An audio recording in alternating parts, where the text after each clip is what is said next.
আসসালামু আলাইকুম রহমতুল্লাহ। Welcome to my Facebook page.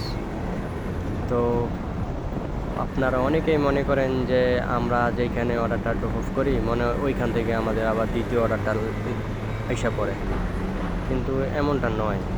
আমাদের এমনও কিছু জায়গাতে অর্ডার ড্রপ অফ করতে হয় যার আশেপাশে কোনো রেস্টুরেন্ট থাকে না, 10 কিলো 15 কিলোর ভিতরে কোনো রেস্টুরেন্ট থাকে না।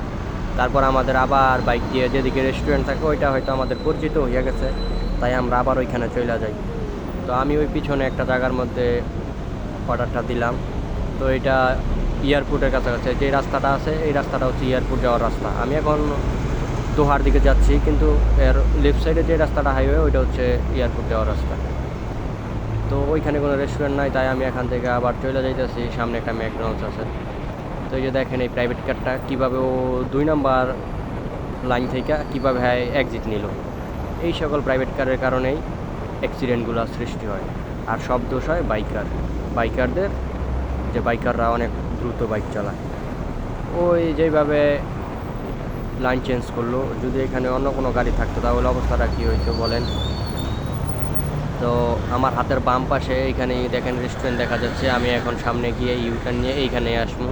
তো এইখানে আসলে হয়তো বা আশা করা যায় যে আমার অর্ডার লাগতে পারে। এখানে একটা ম্যাকডোনাল্ডস আছে, আরও কিছু রেস্টুরেন্ট আছে। তো আমরা এভাবেই অর্ডার ড্রপ অফ করে তারপর আমরা রেস্টুরেন্টের কাছে দৌড়ে যাই যাতে আবার আরেকটা অর্ডার লাগে।